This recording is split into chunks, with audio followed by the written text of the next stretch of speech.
একটা কথা ছিল, আমি কদিন আগে একটা ভিডিও দেখেছি, মানে একটা মহিলা এসে তোমার বউ বলে দাবি করছিল, ওটা কে? হ্যাঁ, বিষয়টা একটু আমাদের ক্লিয়ার করো। অডিয়েন্স জানা গেছে। এক মিনিট তোমরা যেটা বলছো ঠিক আছে, ওটাই সার্টিফিকেট দেখাবো। আচ্ছা, সার্টিফিকেট দেখাচ্ছিল, তারপরে আমার মায়ের নাম শুনে পালিয়েছে। তোমরা দেখেছো? কে কে বলো? হ্যাঁ, দেখছিলাম স্টেশনের ওইখানেও চলে যাচ্ছিল, হাসছিল ওটা, তাই তো? একটু ক্লিয়ার করে দাও আমাদের।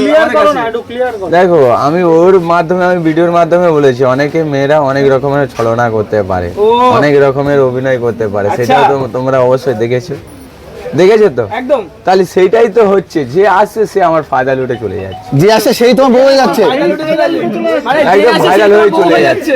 মানে যে আসে সেই মানে কাজুদার বউ।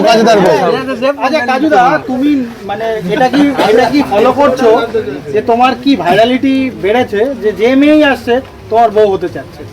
না, বউ হতে চাচ্ছে না, আমাকে এরকম মানে মানে আমাকে করছে, আমাকে মানে ব্ল্যাক কাজটা ভালোবাসে, প্যার করে, মহব্বত করে।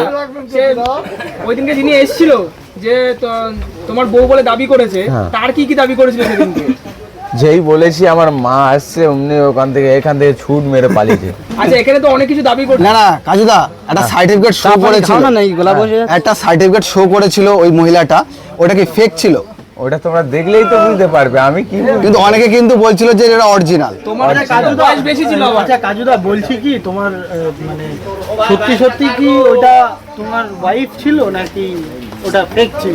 তো আমি তোমার কাছে কি মিথ্যে বলছি এতগুলো আমার দাদা ভাইদের সামনে, যে আমি এত প্রথম থেকে তোমাদের তো বলে আসছি। উনি যেভাবে অ্যাগ্রেসিভলি বলছিল যে আমার সার্টিফিকেট ছবি আছে, তো সেরকম ভাবে যদি আমি তোমার যদি 10টা, তুমি একটা মেয়েকে বলো আমি তো 10,000 টাকা দেবো, সে উপজে চলে আসবো। মানে তোমার জন্য কেউ 10,000 টাকা খরচা করে? না ওইটার জন্য নয়, আমি যে উঠছি, আমি যে তোমাদের ভালোবাসাটা পাচ্ছি, আমাদের গ্রামের লোকেরাও সহ্য করতে পারছে না, আচ্ছা, সেই জন্য ওরা কেউ জোর করে এটা করিয়েছে। আচ্ছা, আরেকটা জিনিস দেখলাম তোমার থেকে নাকি ওই ভদ্রমহিলা নাকি দেখলাম আরো বড়, অনেক বড়। তাহলে এর মধ্যে তুমি ফেক বুঝতে